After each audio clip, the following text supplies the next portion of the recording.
오늘은 조선시대 왕의 하루에 대한 이야기입니다. 왕이라고 한다면 보통은 호화롭고 즐거운 삶을 살았을 것이라고 대부분 생각을 하죠.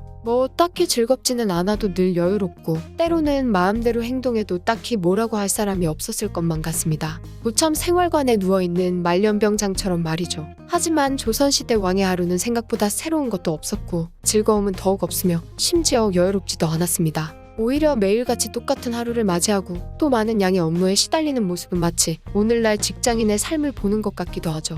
늘어지게 잠을 잘 수도 없었고 오늘 할당된 업무를 내일로 미룰 수도 없었습니다. 그래서 조선시대 왕은 업무를 처리할 수 있는 능력과 동시에 하루하루를 버틸 수 있는 체력도 요구되었죠. 간단한 설명은 여기서 마무리하고 조선시대 왕의 하루 시작해보겠습니다. 조선시대 왕의 하루는 새벽 5시 기상과 함께 시작됩니다. 아직 해가 뜨기도 이른 아침부터 잠에서 깨어난 왕의 기척소리와 함께 궁궐의 하루도 시작되는 것이죠. 잠에서 깨어난 왕은 용모를 단정하게 꾸미고 본격적으로 업무에 나섭니다. 왕에게 주어진 첫 번째 일과는 왕실을 돌아다니며 어른에게 문안 인사를 올리는 것이죠. 부모님과 조부모께 문안 인사를 올린 후에는 신하들이 왕의 문안을 돌봤습니다. 아무래도 왕의 안위에 따라 나라의 흥망이 갈린다고 해도 과언이 아닐 정도로 조선에서 왕이 가지는 의미는 컸기 때문에 왕의 건강을 보는 작업은 필수였죠. 모든 문안이 끝나면 왕은 간단한 식사를 했습니다. 아침에 간단히 먹는 식사는 자리쪼반이라고 불리는데 보통은 죽이나 미음과 같이 소화가 잘 되는 음식이 올라왔죠. 적당히 배가 부르면 왕은 아침 공부를 시작했습니다. 왕이 아침에 하는 공부를 주강이라 부르는데 이때 못다한 공부는 저녁에 이어서 해야 했으니 대충 시간만 때우는 것은 불가능했죠. 아침 공부를 마치고 난 후에는 대망의 아침 조회가 왕을 기다리고 있었습니다. 눈을 뜨자마자 분주한 것은 조선의 궁궐뿐만이 아니었죠. 궁궐이 분주하게 움직이는 동안 신하들 역시 빡빡한 일정에 맞춰서 출근을 마친 상태였습니다. 출근하는 순서 역시도 지위에 따라 엄격하게 관리되었고 만약에라도 출근 시간이 늦어지면 마땅한 벌을 받았습니다. 이렇게 궁궐에서 근무하는 모든 신하들이 모이면 조회를 실시하는데 조회에도 두 가지의 종류가 있었습니다. 하나는 정식으로 진행되는 조참과 약식으로 진행되는 상참이 있었죠. 평소에는 중요한 관직의 사람들만 참석하는 상참을 진행했지만 매월 5일과 11일 그리고 21일과 25일에는 모든 신하들이 참석해야 하는 조참을 진행했습니다. 조회는 북소리에 맞춰서 절차대로 진행되며 3번의 북소리가 울리고 풍악이 울리면 왕은 자신의 자리에 앉고 신하들이 왕을 향해 4번의 절을 울린 후에야 조회가 끝이 났죠. 조회를 했던 이유는 신하들이 격식을 차려 왕에게 인사를 올리기 위함이라고 하는데 설명만 들어봐도 상당히 귀찮은 행사였다는 것을 알 수 있습니다. 조회까지 끝내고 나면 제대로 된 아침 식사가 왕을 기다리고 있었죠. 왕의 아침 식사로는 12첩 반상으로 이뤄진 수라상이 올라가는데 이때 수라상에 올라가는 음식도 왕의 건강 상태나 입맛에 따라서 달라졌습니다.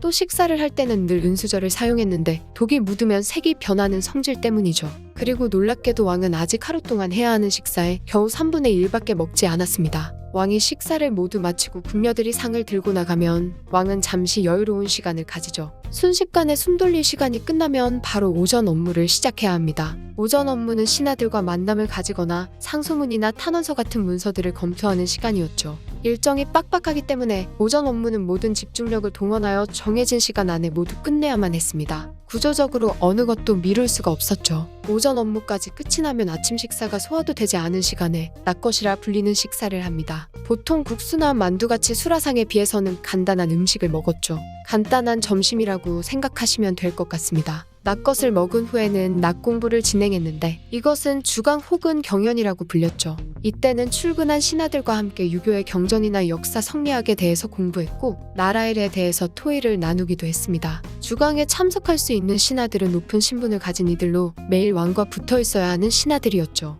매일 아침 왕과 조회를 하고 점심이면 공부를 했던 이들입니다. 하루도 빠짐없이 왕과 붙어 있다 보니 좋은 대우를 받았던 신하들이죠. 이제 간단한 간식을 먹은 후에 오후 업무를 시작할 때가 왔습니다. 이때 먹는 식사는 참이라 불렸는데 보통은 닭거나 면을 먹었죠. 정말 소화가 될 틈이 없이 먹어야 했습니다. 참을 마친 왕은 오후 업무로 지방을 관리하거나 외교 업무를 처리했습니다. 외국에서 온 사신이나 손님들을 맞이하고 지방 관리들을 만나서 국내외로 벌어지는 소식을 전해 들었죠. 손님 접대를 모두 마친 이후에는 궁궐 내부를 돌아보면서 일이 제대로 돌아가는지 감독했고 궁궐을 지키는 군사들에게는 당일 사용될 암호를 전해줬습니다. 당연한 얘기지만 궁궐은 왕 혼자 쓰는 공간이 아니었고 중요한 문서들을 보관했기 때문에 보안을 철저하게 유지했죠.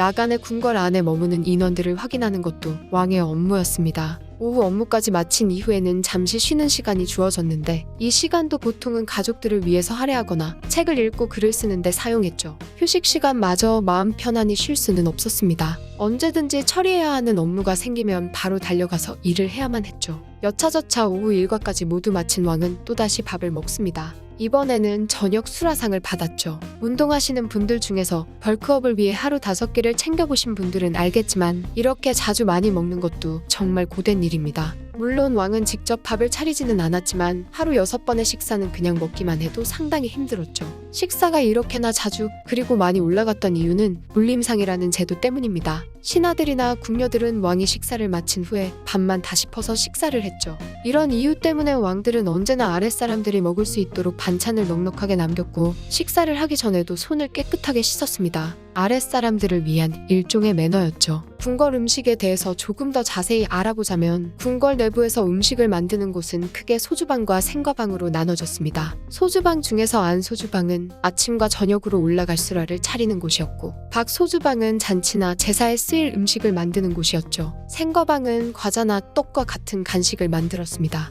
음식을 쓰임에 따라서 따로 만들었을 만큼 식사를 중요하게 생각했던 것이죠. 저녁 식사까지 마친 왕은 이제 저녁 공부를 시작해야 합니다. 저녁에 하는 공부는 석강이라고 불렸죠. 왕은 잠에 들기 전까지도 공부와 나란 일에 대한 고민을 놓을 수가 없었습니다. 저녁 공부까지 마치고 나서야 왕은 다시 한번 문안을 준비하고 궁궐은 하루를 마칠 준비를 했죠. 가족들과 하루 일과에 대한 이야기를 나누고 인사를 올렸습니다. 늦은 밤이 되어서야 겨우 왕의 모든 일과가 끝이 났습니다. 왕이 침소에 들 준비를 하는 시간은 보통 11시였다고 하죠. 어쩌면 아직 왕의 일과는 끝나지 않았을 수도 있습니다. 왕이 잠을 청했던 곳은 후궁들이나 왕비가 거주하는 방이었고 그곳에는 아직 부부 사이의 일이 남아있었죠. 후손을 위해서 혹은 부부의 정을 위해서 지친 몸을 이끌고 후궁이나 왕비와 사랑을 나눈 후에야 잠에 들 수 있었습니다. 왕이 잠에 들고 나면 비로소 궁궐 안의 모든 일과가 끝이 났죠. 오늘은 조선시대 왕의 하루를 함께 알아보았는데 빡빡하고 정신없는 일과를 매일 반복해야 했던 왕이 불쌍하게 보이기까지 합니다. 더욱 끔찍한 것은 왕에게 쉬는 날 따위는 없었죠. 왕이 쉴 수 있는 날은 신하들이 세상을 떠났을 때와 명절뿐이었습니다. 정일품 이상의 신하가 죽으면 3일을, 정경 이상은 2일, 그 외에 신하들이 죽으면 하루 동안 조정의 업무를 중단할 수 있었죠.